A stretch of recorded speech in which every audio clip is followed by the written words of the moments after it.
All right, my friends, welcome to another exciting edition of Meet the Author. And we're not at the Pyramid Club, but we thank them for their partnership and hope some folks will join us from the club.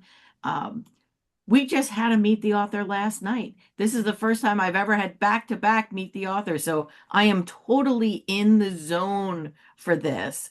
Um, if you want to connect with me, I know Ginger's putting some stuff in the chat. Please join me on LinkedIn if we're not already connected on LinkedIn. And in the chat, be sure to enter your name and your LinkedIn address. This is a great way to meet people as people come in. Be sure you can post your LinkedIn address. So what's coming up? We have a lot of stuff coming up, which is nice. June 5th, we have another Friday Zoom. Our author is Gurian Tig. She's from the West Coast. She has a book called Unmasking Fear: How Fears Are Our Gateways to Freedom. So this is going to be uplifting and deep program. You want to be there June 5th. July 24th, we have Bruce Tolgan, Not Everyone Gets a Trophy, How to Bring Out the Best in Young Talent. Bruce has written a number of business books, and I am really looking forward to talking to him. He wrote a book years ago about Generation X, back when Gen X was the problem. Then Gen Y was the problem. Now Gen Z is the problem. It's interesting how, as we go along, these different generations are the problem. But anyhow, he's a great author. And I think that's all my announcements for today, other than I want to introduce Ginger. Ginger, you should come on screen. Tell us about you. Ginger's our chat room ambassador. She'll be creating the love in the chat room. Introduce yourself, my friend. Well, welcome everyone. Ginger Jarrett. So I am a leadership and organization development consultant, and I do executive coaching. Quite a few years of experience in the corporate and private sectors and individually working. So welcome. Thanks for joining us today, Ginger. My pleasure. Nice. And anybody who's joining us for the first time, Meet the Author has been around for over 12 years, which is crazy. We will celebrate, start our 13th year in September. And every year I'm like, are we going to keep doing this? And every year we keep doing it. So if you are an author or you know authors who you think would be a good to be part of our repertoire here, please send them my way. So now I can introduce the author. And I forget how we met, but tonight's guest, this morning's guest, this afternoon's guest, brings a perspective on education that's both deeply personal and refreshingly honest. Tarique Connelly is a former science teacher who's taught in the Philadelphia classrooms and traveled to more than 80 countries. And those two worlds collide in his book, A Teacher's Odyssey. It's part memoir, part reality check, and part call to rethink how we approach learning, growth, and success. He's not afraid to challenge assumptions, but he also brings hope, humor, and some incredible stories along the way. Tarique, I am looking forward to this conversation and welcome to Meet the Author. Thank you so much for having me. How did we meet? That is a good question, I can't and remember. you know what, to be truthfully honest, I can as well. I there was a time where I've been speaking throughout the Philadelphia area for quite some time. So I'm thinking was it another like business or networking event? Which one exactly? I'm not sure, I but don't perhaps that was know. the nucleus or what initially brought us together. Well, the universe is at work, so we met. I loved your book, and I Thank you. loved I remember you sending me an email telling me about your book. So here we are. Tell us, so everyone knows, tell us about you and the work that you do. Okay. So I'm originally from Philadelphia, born and raised, educated in the Philadelphia school system. After that, I went to NYU where I studied music business. So ending up teaching was a circuitous route that I didn't initially plan. But prior to teaching, I had worked in sales for Comcast, Okay. going door to door.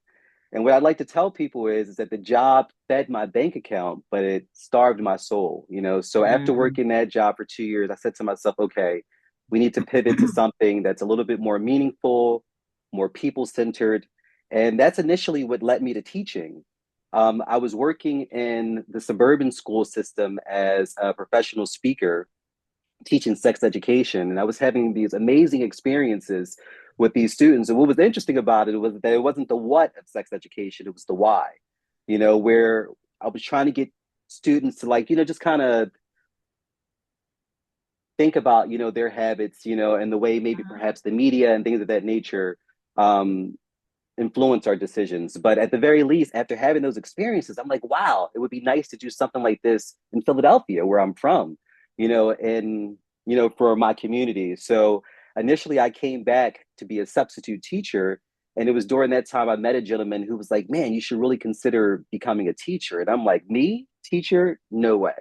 Because Wow. I had a very colorful um, experience teaching. And I thought to myself, man, if there's any truth to that, you know, given the student I was, I could only imagine what I might encounter. But what made me decide to look into the opportunity, he was like, you know, they're paying for licenses, they're paying for your master's, and you get Yes. to work with a teacher for a year, you know. So again, I left my previous sales job thinking, you know, do I really want to, you know, just work and sell something that has no meaning, or do I want to do something that, though it might not be pleasurable, has a lot more meaning? So that's what initially led me to teaching. And again, I was hired as an assistant, you know, where I was only supposed to work with the teacher for a year, and of course, Right. 3 days before school start, I get the Boom. the shock of my life that I'm the full time teacher. Yes, yes. And I was interested that they had this program that you mentioned where I think you if you have a bachelor's degree and you come Mm-hmm. in, they will, I think, help pay for your master's Yes. and your license, and you can do the work along the way because there's such Mm-hmm. a need, particularly for like science and math. There's certain topics Mm-hmm. that they're really, that is a great opportunity. So you took advantage of that. So I took advantage of it. And that's, I mean, when you hear about teaching and a lot of the crisis, especially as it pertains to the teacher shortage, there's always questions of you have to get a lot of credentials, whether it's a Right. master's, and we don't get paid commensurately, you know, with other professions with similar degrees. You know, so I thought the teacher's residency, it is an excellent way to solve a part of that equation. You know, but it's not a question of us just attracting teachers. As a society, we have to do more to retain them, you know? Yes. So that's the kicker. So we can, a lot of times there's always like, let's just throw more money at it. Let's just throw more money at it. But if you're not fixing the underlying problems, which is the conditions that a lot of teachers teach in, you know, the underfunding, you know, the lack of training in some cases, I think we're just constantly like, I think Thoreau has this quote. He says, for every thousand, you know, picking at the fruits of evil, there was one striking at the root. You know, so I think we have to solve some of the root issues. Yeah, you know what? This is deja vu, Tariq. I'm hearing this message and it's reminding me of I had an author, Kamika Royal, who Hmm. also is from the Philadelphia school system, and now I think she's working down in Maryland now, but she wrote a book called Not Paved for Us. And she talked about the same things you're saying, that there is just some really systemic issues that need to be fixed. It's not just a money issue. So Hmm. there's I'm happy to be getting this message out there more than once. So Most certainly. what's interesting is all the things you've gone through. You decided to write a book about it. Was there a moment where you said, you know what, this is a book. I have to tell this story. Most certainly. So because I was only given 3 days to become a teacher, right? A Yes, lot of what I learned was on the job training and in real time. So I yes, often found myself thinking, wow, it would have been nice to know this beforehand. How I yes, wish someone would have, you know, told me that you don't get into a power struggle, for example, with a middle schooler in front of their peers, you know? So a lot of these yeah, lessons, yeah, unfortunately, I had to learn the hard way. So when I initially wrote the book, I thought to myself, okay, I want to write the book that I wish I had before teaching because there is this huge chasm, this huge gap between, the theory, which you learn in the Hmm. classroom versus the reality of teaching. So I was hoping to use this book to somehow bridge that divide. But then beyond that, the more I reflected on my experience, like you said, I realized that it goes beyond me. There are some huge systemic issues that we have to address. So just to give you some insight on what they are, we have a demographic cliff, where if you look at 2008, as it's like America hasn't been above the replacement rate, since about 2007. So that in itself means that less the pipeline, is just being reduced. And it's not just teaching, it's nurses, it's kids going to college. Like, so you'll see a lot more colleges shutting down for this reason. But then beyond that, it's at the same time where you have baby boomers who are retiring in droves. So while we have less people coming in just demographically, we now have this huge swath, of experienced teachers now leaving the profession. Hmm. So when you couple those two things, well, then I think the biggest one beyond even that is the PR crisis surrounding teaching. When you hear about teaching generally, it's always negative. It's never, we don't do like, let's say, the South Koreans or in Norway, where teachers are actually respected, they're valued, they're paid accordingly. So when you add all of these, issues together, what it's resulted in is just a lack of teachers. So there's just this constant deprofessionalization where they're like, okay, do you have a post? You're hired. you know, Right, right. just because at this point, so people like the book again, it starts because I'm only an assistant and I find out 3 days before school started that I'm a full-time teacher. And I'm baffled because I'm like, is this even legal? How do you take someone Right, who has like, right. like I was perplexed. But then you realize if it's not me, if it's not some human, who is it? And I think, I don't know, maybe it'll be a computer with an AI agent or something. I don't know. Maybe that's coming, but that's for a later conversation. But it's an issue. And what you walked into, because I read the book and I reread it so that I was fresh on Oh, this. Um, I teach adults, right? So I recognize like there's a science to it. It's not mm-hmm, you get up in front of a flip chart with a marker and you start to teach. There's a science to it, and I can't even imagine teaching kids is a whole different ball game. mm-hmm. And you didn't have easy kids. You didn't have easy Not kids. at all. So a lot of them couldn't read. And Mm. and I can't imagine being in a like how do you work with that, Tariq, when you have students that are, sixth, seventh, eighth grade or beyond, and they can't read? How do you deal with that? Well, I think first things first is realizing you have that problem, right? They hired me to teach biology.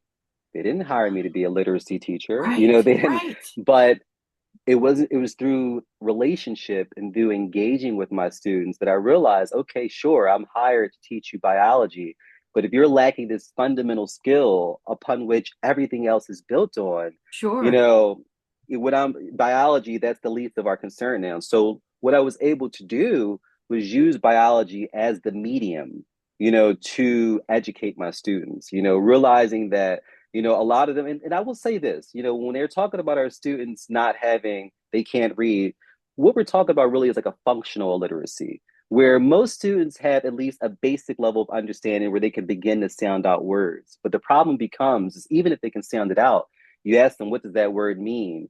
A lot of them couldn't tell you. And this is not something Wow. that's even isolated, to urban schools. This is now a nationwide problem. We can talk about how we got there, but essentially, the way I solved the problem, was by going directly to my students and making them. And it was actually kind of by mistake because, I had a huge breakdown in the classroom. Like my teaching coach gave me this brilliant plan that I was going to, execute, and the students were going to take notes and pay attention. And of course, the students had a will of their own, so I just completely lost it. I'm sure you remember that part of the book. But the Yes. beauty, yeah, but the beauty in that experience was that it was the first time my students saw me crack. It showed them Wow. that I cared, and it showed them that, no, I'm not, like I really, as much as I'm at first, well, sure, there is an element of a relationship. I want you to like me, but more than like me, I want to educate you, and I need you to help me help you. So how do we do this? The students, one of my students he suggested, can we do some more crossword puzzles? So it was when I introduced the crossword puzzles and seeing how they responded to that, I thought to myself, why don't I take these same vocabulary words and find other like word games that could potentially get them to use these Yes. same words? So I would take the words, I would unscramble them and have them unscramble the words. And I would put the word bank on the side of the sheet. So just getting them to start writing the words, is starting this process, of getting them Yes. to familiarize themselves and remember it. After that, I will put it in a word search. After that, I will put it in a crossword puzzle. After that, I will put it in a fill in the blank. And then the last iteration was every day we would play Kahoot, which is like a game. I'm not sure if you're They familiar love with it. Kahoot. Oh, they love it. You make it a competition and you make Skittles and Snickers and chips and things of Yes. that nature. So, I saw the engagement in my classroom go up exponentially. And the beauty of that approach was the students were learning without realizing they were learning. And it was a way for me to show them that learning can be Yes. fun, but a lot of Yes. times what's happening in classrooms, like, a teacher will get a topic like photosynthesis, let's say, and they think in just talking about it once, oh, the student knows about it. We'll give them the activity associated with it. But what my method shows is that it takes repetition and it's spaced Yes. repetition, and when I would tell the students to study for a test, you assume that everyone knows what that means. But again, it was in dialoguing with my students, I realized just how many fundamental skills, they had to actually cultivate. And that became, the direction of my class, not what I thought the students needed, but me meeting them where they were at and catering to their Yes. needs. Oh my gosh, Tarique. Well, I have two questions. The first question is, tell us a story about one of the most challenging situations that you faced as a teacher. And then I have a second part too. The Okay. first part is, tell us a really, really challenging story because I want to paint a picture for us of what it's like in the classroom and some like an example of a challenge that you faced. Okay. Hmm.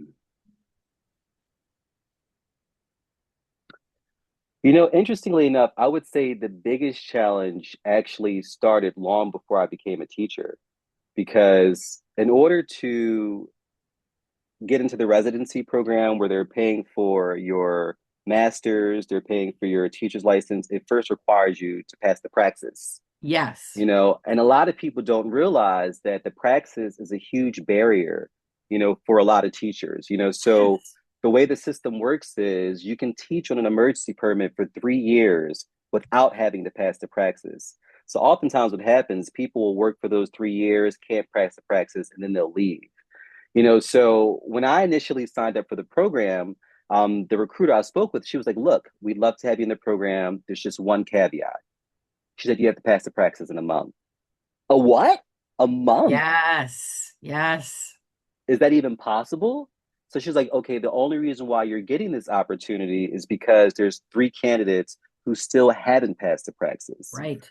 So she was like, just choose a subject you know well. What was your major in college? I'm like, okay, my major was music business. Okay, well, the district is only paying for English, science, or math. So you'll have to pick one of Pick one. those. Okay. So math, of course, like it would require in a month, you have to cover everything from arithmetic to calculus, not happening. English, you'd have to read all the classics, know the whole Chicago Manual of Style, again, not happening. So with science, the good thing about, well, chemistry and physics, it has a huge math component, but biology is mostly theoretical. So that's why I decided to pick biology. And literally was given 1 month, to master Yes. biology. Which is So huge. which is, yeah.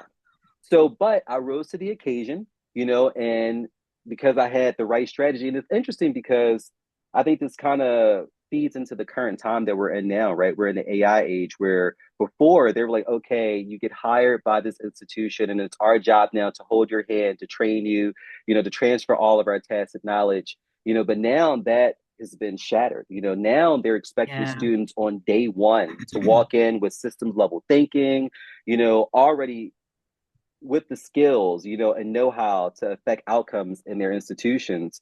So in a way, it was similar for me where I was forced to upskill in a matter of a month, and again, I wouldn't recommend this. I don't think we should ever encourage, Right, or give, right. yeah, but yeah, it forced me to learn in real time. So I think that was the beauty, and I think it's what made me an effective teacher because, I never lost my identity as a student because I was a student, like, like, Yes. and I think that's what enabled me to really reach my students because I never lost sight of, the student in me. And again, we were both still learning Right. in real time. In a process that's a little bit off-putting, right? So the praxis, Yeah. just so that folks understand, based on reading your book, it was the praxis was like an exam that you had to pass that would Yes. ask questions. And you put a couple of the questions in the book, and I'm a biology and chemistry major undergrad. So Wow. yeah, and I looked at the questions you put, and I'm like, I could not answer that. Now, granted, I've been out of school for a while and I Hmm. haven't been using that knowledge all that much, but it's not easy. So it is the praxis just a big exam that you take?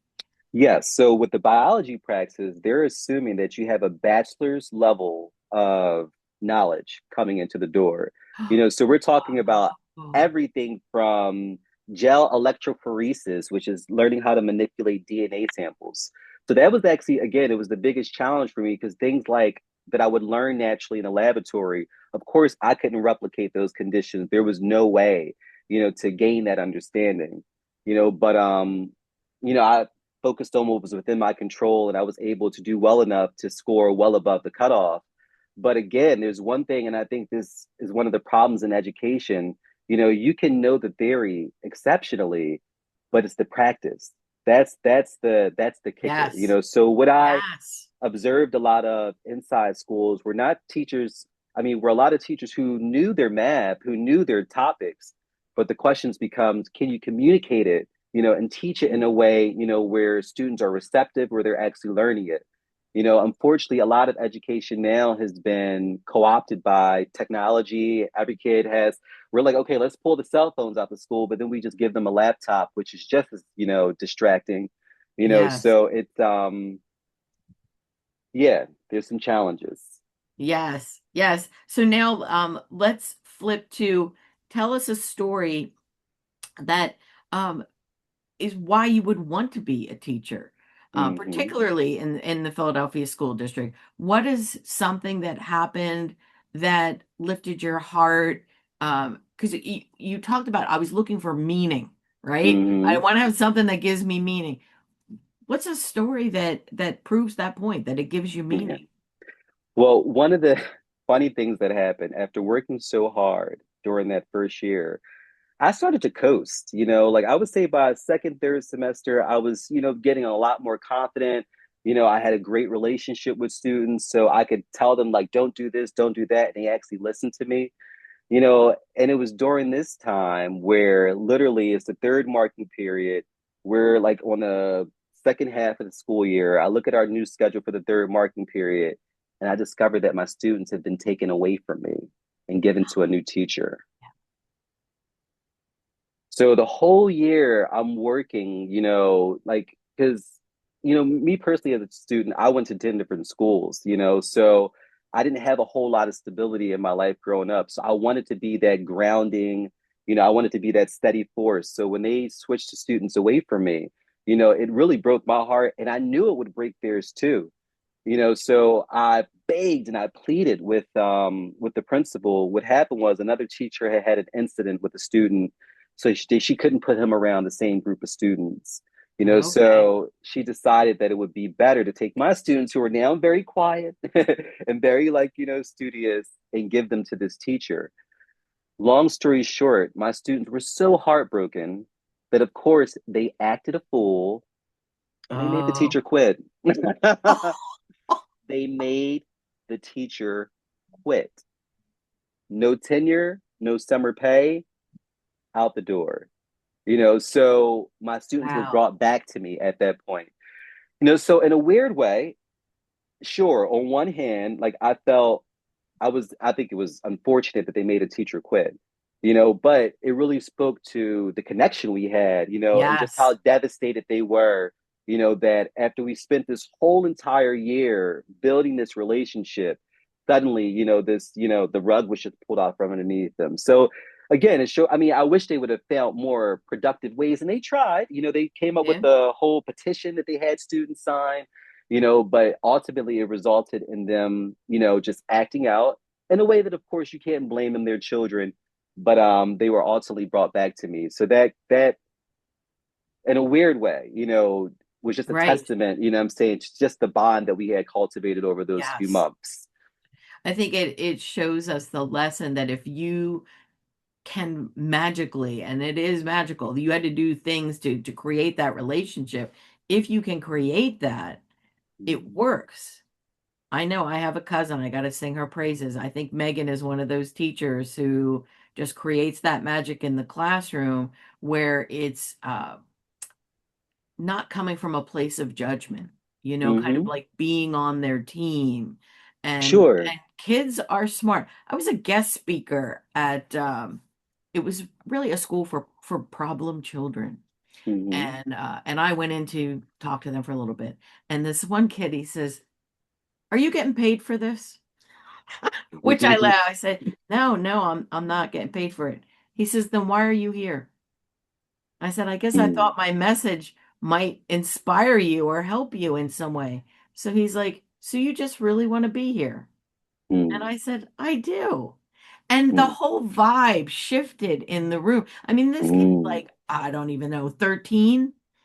But that was a lesson for me. I don't get to talk to kids very often, but it was a lesson for me. Like, they are not fools. Like, Mm-hmm. they know when you deeply care, and it's interesting. So you were Mm. able to make that bond, which And is that's it. Like awesome. there's a quote that goes, kids don't care how much you know until they know how much you care, you Yes. know? And I think teaching, it's a relationship business, right?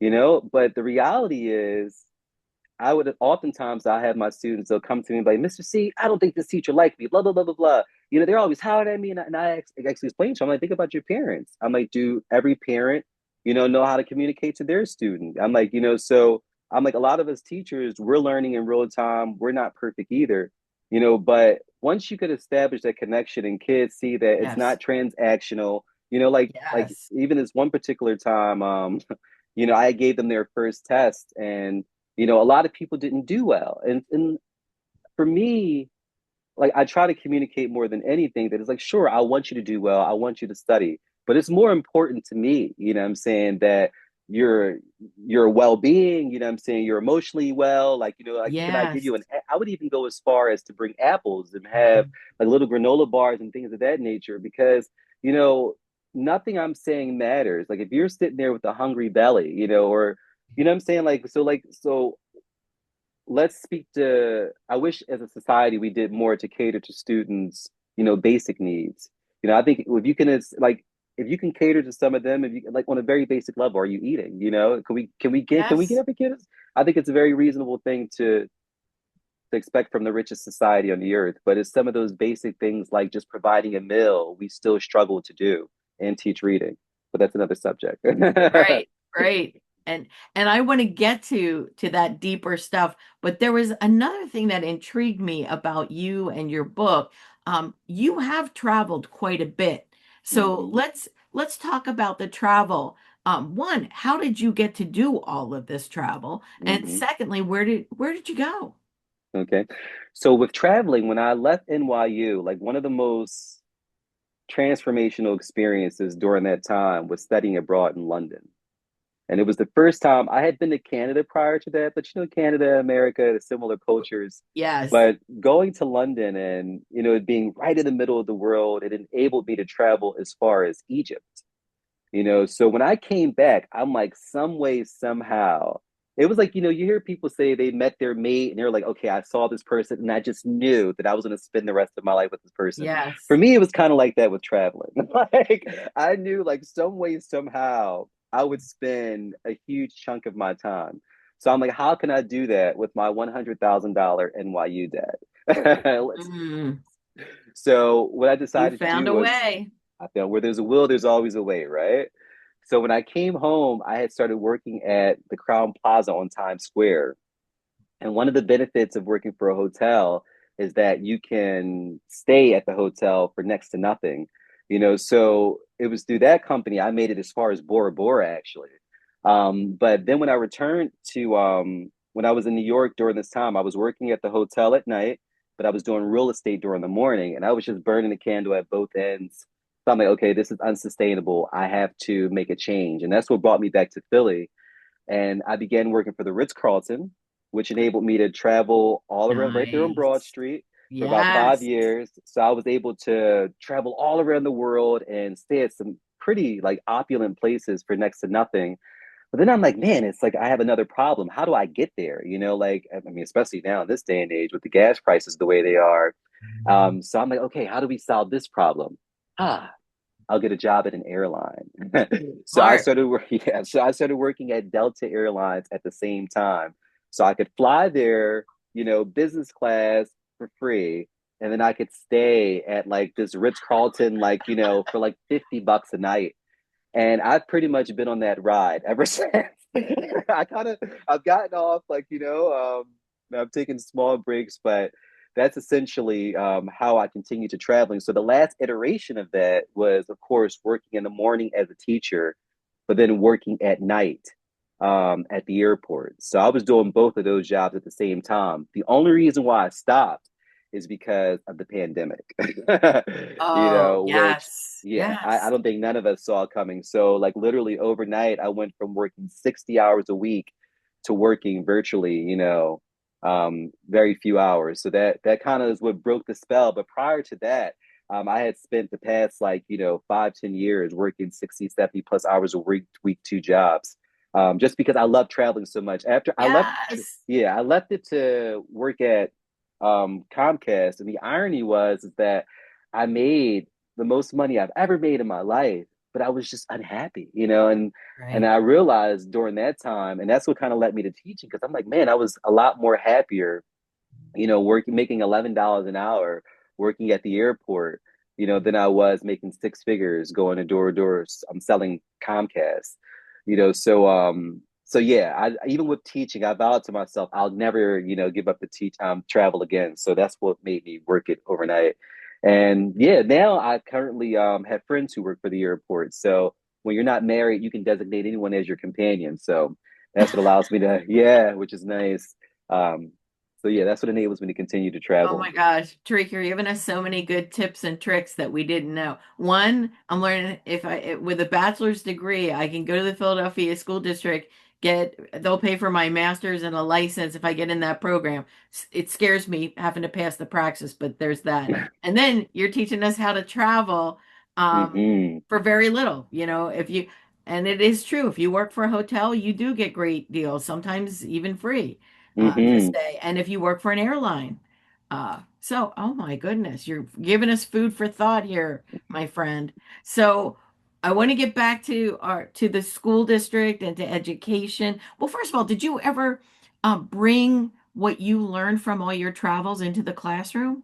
Most certainly. I mean, one of the ways I had to do it was I speak Spanish, so oftentimes throughout the school year, what typically happens, like let's say if you're teaching biology or chemistry and they're eliminating that position, the principal will come to you and say, hey, would you be willing to teach general science or would you be willing to teach something else? And I was really reluctant at first because I'm like, I spent all of my time, like, Right. learning biology. I want to teach what I'm able to teach. But um, toward the end of the year, I was covering for a teacher and I had made it about three-quarters of the year when that teacher had came back. So again, I was being taken away from my students and transferred to another school. But when I got to that school, they hired me as a biology teacher, but in actuality, I was teaching math. And I'm like, okay, here we What? go again. Here we go again. So I'm like, had I known this, I'm like, there's 10 vacancies at my prior school. I could have just picked up a class there, So that is what I ended up doing. I called that principal and was like, they hired me as a biology teacher. I'm really teaching math. Is there a position there that I can potentially fill in for? And she was like, well, the French teacher just left. And granted, I don't know French very minimally. I'm still learning, but I Hmm. do know Spanish, So I was able, that was in a way that I wouldn't have envisioned. But I was able to take that training and take that know-how and bring it directly into the classroom. And a lot of my students were initially reluctant. They're like, we want to teach, we want to learn French, we were learning French. But I'm like, think about it. In our society, what do you think is most important? I mean, what do you think you're most likely to use? I'm like, how many of you guys actually buy food from, the corner store where someone might speak Spanish? The majority of the Yeah. class raises their hand.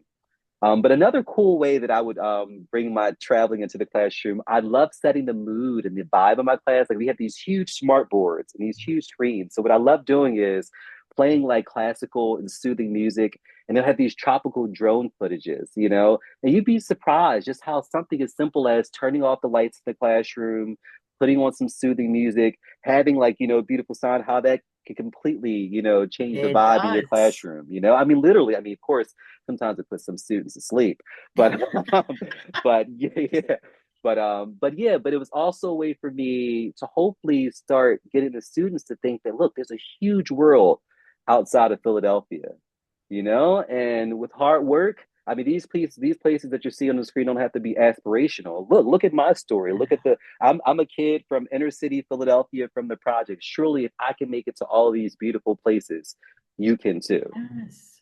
That I see that's what's such an inspiration, Tariq, because you are one of them. And you find ways. And what you're saying is there are ways, you have to find them and make it happen for you. Um, Getting people to see what they can't see is half the battle. Hmm. And you Well, are. thank you so very much. I appreciate that. But I think we need to have a radical empathy, right? Surely I'm from their environment, I look like them. We use some of the same languages, but I wish more teachers, regardless of what your background might be, might also see a child in there. The child maybe they were in the seat. You know what I'm Yes. saying? Like, don't, and I think that's what traveling teaches you more than anything. Our differences are very superficial, right? Yes. Biology has taught us that we share 99.9% of the same DNA. 99.9%. I know. The Dalai Lama has this amazing quote that I love. He was like, I like to walk into a classroom. I mean, he said, when I meet someone, I like to start from a place of we have more in common than we do differences. So I wish more teachers would would teach from that place. Sure, the time is different. We're always saying, oh, this generation, that generation, but listen, don't we all want to be happy? Don't we all want to make an honest living? Don't you know what I'm saying? So I think what Yes. unites us and what is far greater than what separates us. Absolutely. And I think a big part of a teacher's job is just getting them to see possibilities, Mhm. right? A hundred Because percent. you don't know what you don't know. And Mhm. I remember going to it's funny, grade school. We half our school were kind of blue collar parents, small homes, and then half our school were very, very wealthy families. Mhm. And I remember going to my friend who's very wealthy, her house, and just looking around and thinking, wow, Mhm. is this even? But it planted a seed for me that it is possible. These are real people that I know, and maybe someday I'll have a room with Laura Ashley print Mhm. draperies and things. But just being able to show them things that are possible, I think, Mhm. is as important as teaching them how a cell works.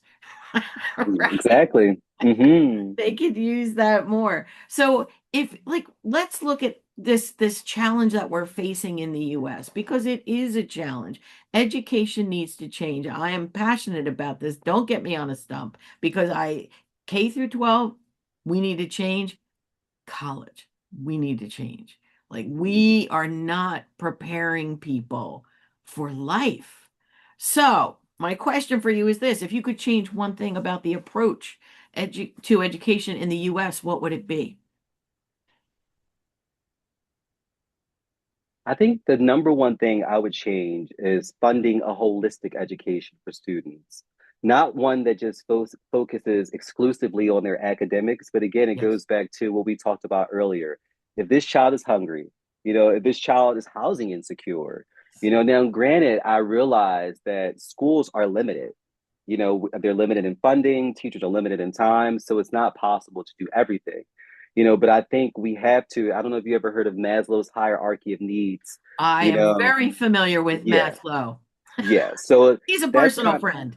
of, so that's the approach I'd like to see schools taking Yes. more of. Like before we can self-actualize and get students up to the pinnacle, we have to do a better job of taking care of some of those foundational needs, like Yes. making sure every kid has a meal.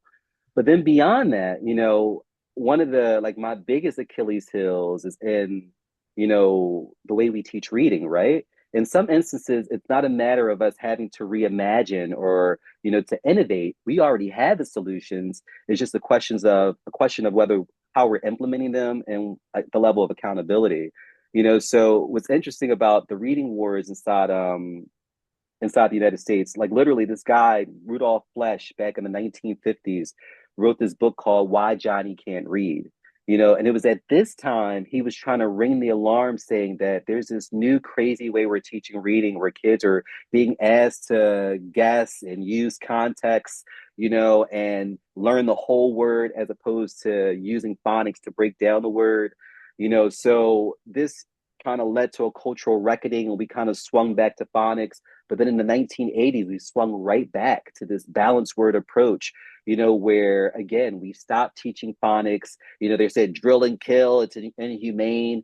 And now what we have are teachers, in some cases, who aren't strong and who aren't, great readers and who haven't been trained, frankly, in the science of reading, So it's again, in an area like this, it's not a question of, whether we have the right techniques or whether it's just how are we implementing them, And so I think one of the things I'm really passionate about is ringing this alarm bell about a return to phonics.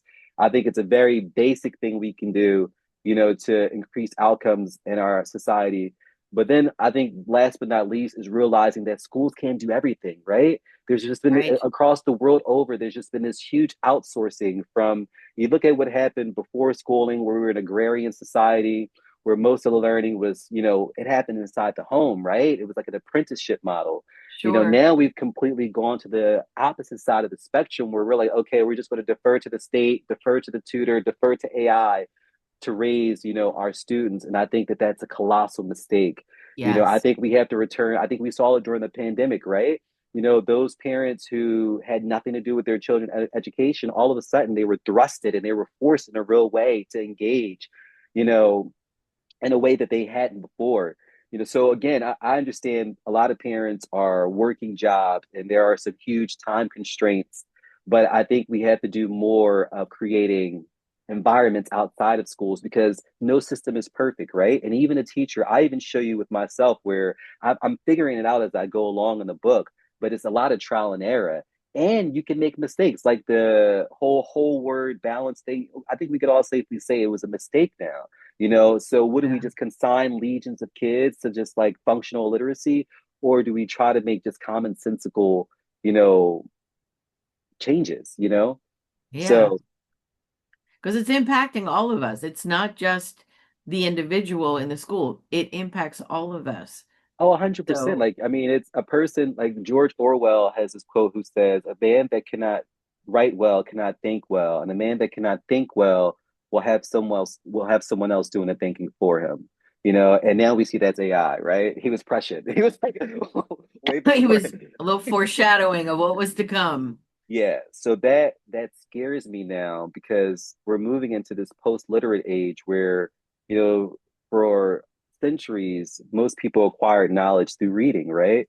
Well, now that's coming via social media, so there it used to be like we're shaped by our nature and our nurture. Now it's nature, nurture, and algorithms, right? So I think it's even more important Oh, that there's an we article there, Tarique. Sorry, go ahead. Nature, thanks. nurture, and algorithms. There's an Well, article, that's man. Put thank that you. on your list. I think that's the new age that we're in. So it's, you know, I see the peril, but I also see the promise, and I think that that's important as we. I think so much of the conversation gets hijacked by the problems, but I think there are huge opportunities, like, Yes. even via AI for every student to have an individual tutor, to be able to follow their own curiosity and learn about anything, whether it's psychology, film, like what have you. That gives me hope. Yeah. Yeah. There's so much to be fixed. Well, here's another thing that even though you're not in the college, you're not teaching as a professor, you're seeing that you're leading kids towards college, hopefully. But is college still worth it? And who is it not for? Okay. 100%, I think college is still worth it for certain students, right? If you want to Okay. be a doctor, if you want to be an engineer, if you're actually leaving college with actual skills that could only be Yes. acquired via those channels, again, like a doctor or engineer, by all means, Sure. I think it's worth it for those students. But on the flip side, we also need welders. We also need plumbers. We also need electricians. So I'm a huge advocate of us having as many paths as possible. But I think saying every child should go to college has been a colossal mistake and is a part of the reason why a lot of students are saddled with debt, that they, Yes. or even with degrees that unfortunately don't have really great returns on investment. So Yes. I think that I love this cultural reckoning that we're having now where we're forcing our institutions to justify their value. Again, when I was an NYU student, it was 40,000 a year, and I left with $100,000 in debt. I can't imagine what it must be like for a kid coming out of Yeah. school today. And if you're doing something like, I mean, no offense, I think the liberal arts they're important, right? I would never say, we should get rid of them entirely, but yeah, I think it's something that as a parent, you saddle that student with that debt, like that's, I mean, That's not setting them up for that's life. not setting them up for success. No, and No. it creates an albatross, and like a chain. And I Yes. know from example, again, I graduated from NYU with $100,000 in debt, and I speak about this in my book. But by the same token, what are our other paths? Or also like something like community college. Can we make those free? Can we like use those as like because one of the things that scares me is you remember for our grandparents just getting a middle school diploma, and then for us, like maybe for your generation, it was like, college, but now, unfortunately, I think there has been this resetting where students are leaving high schools without the actual skills they need. Sad. So, in some way, the bachelor degree is becoming the new high school diploma, Right. you know? Yes. So, yeah, as a society, we really have to negotiate how do we, it's not even upskilling because we're talking about a lot of basic skills that, whether it's communication, whether it's interpersonal, that a lot of our students they just aren't getting. So it's a tough nut to crack. But no, to answer your question, I don't think it's for everyone. I think we need to have as many paths as possible. Do I think we should get rid of it entirely? Absolutely not. But I will say that I am afraid that we'll create a bifurcated society where we have this elite who are using tools like AI to disenfranchise legions of others. Like think about the kids graduating now with college degrees who can't get jobs because they don't have, they're like, okay, you have to have, I X, Y, know. and Z. And that scares me, right? And then also as the baby boomers are leaving, they're taking all this tacit knowledge with them, right? So there's this like huge flattening that's going on in our economy. And it scares me. You think about the pandemic, the same parallel when we got rid of with deindustrialization. You fast forward to the pandemic, whereas we were after World War II, we were the headquarters of the world. We made everything, right? Fast forward to the pandemic, we ran out of baby formula, we ran out of masks, we ran out of gloves. Right. So it scares me Toilet that paper, just for a yes, short time. yeah. So it just scares me that we're a similar effect is happening now among our white collar workers, and I am nervous that it'll hopefully it won't entrench and it won't be like scarring, on this new Yes, generation of students who have already endured so much via the pandemic. So I know. I know. I am, as a labor of love, currently running a job search group now because I have a knack for helping people find work and get set up for it, so I'm doing it. But what I'm seeing is what you're saying, and I hate to say I'm afraid because I typically don't come from a place of fear, but hmm I am wondering how do people pivot to new roles because there is definitely some jobs are not going to hmm be as needed. And we've lived through this, the other things. We had hmm typewriters and people made and fixed typewriters, and then we didn't have typewriters anymore, hmm right? So like, but this is more on a on a broader scale. It's Hmm. impacting many different fields, education, marketing and communications. So I'm with Law, you. medicine, you know, and then, Yes. and then I think what we have to realize is that schools were basically made during an industrial era, right? We were preparing people for Yes. factories. Interestingly enough, when you fast forward from that age, we moved into the information age where information is no longer scarce, it's ubiquitous. But we haven't even caught up to that age yet. No, We're we still in haven't. the industrial, and now we're even moving beyond that now. Now Yes. we're in like something else entirely different when we haven't even caught up to the preceding age.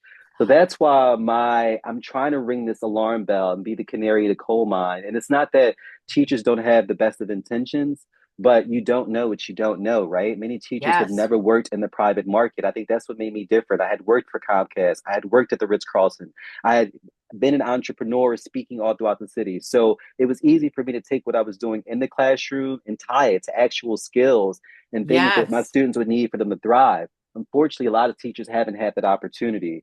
So I'm a huge advocate of us pushing to change the system, but I think it's a lot easier for us to change on an individual level, on a family level. Like, instead of, so just to give you a practical example, a child might ask a question or rather make a statement. You push them. Okay, what makes you think that?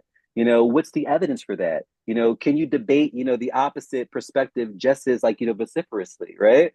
So these are just little commonsensical things that we can do. But I think the tragic mistake that we can make is waiting for the system to catch up. Because as we see with regulation, Right. as we see with everything else, we'll be waiting until the cows come home. I think unfortunately, if you're a parent, you have to realize that now the ball is being thrown back to you. Otherwise you can spend this $200,000, $300,000 and a lot of children are graduating and just going right back home, right? Without the skills they need to really thrive. So, but again, these are challenges, these are problems. I think they still mask huge possibilities, and I don't want to lose sight of Yes. that. Well, Tariq, when you start whatever it is, your new way of educating and you need a helper, I want you to come to me because I'm telling you, I am so I passionate appreciate it. about this, but I really don't even know where to begin other than the little world that I can impact. So, Hmm. so for you, we have 5 minutes barely. What's next for you? What can we look forward to for you? Well, first things first, doing a better job at marketing this book. I'm sure you saw from my digital.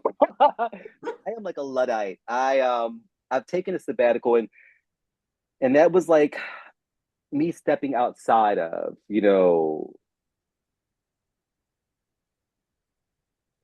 traditional, like I haven't, what am I trying to say essentially? I'm trying to figure out how best to reintegrate, right?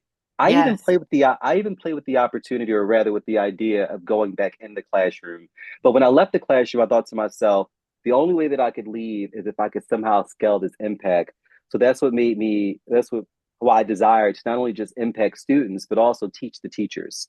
Because whereas yes, I might encounter 200 students, 300 students in a year, if I could encounter that many teachers, well, that's exponentially more impact. So first things first, let's get the word out there about this book. Like I'd love to continue the conversation. I'd love to add to it. But in terms of whether I'll return to the classroom in a full-time capacity, that's something that I'm still juggling. I'm still juggling and I'm still trying to figure it out. But it'll always be something that'll be really passionate to my heart. whatever it is, Tariq, you are going to bring your brilliance and your bright light to it. I have I appreciate no that. doubt. What a blessing that I've gotten to Thank know you. you and you've shared your story with us. Thank you so much for joining us today.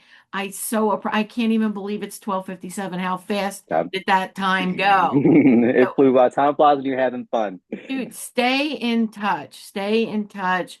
I had lots of ideas as we were talking, people that you should talk to, and next steps for you. So we will definitely follow up. My friends who joined us today live, thank you for So much. joining us. Thank you Those who so are much. watching the video, sending you all good energy as well. Definitely connect with Tariq, connect with me, connect with Ginger. And those of you that are here live, connect with each other. Make sure that you make the most of this networking opportunity. And I'm going to close our recording now, and then we will do our after party.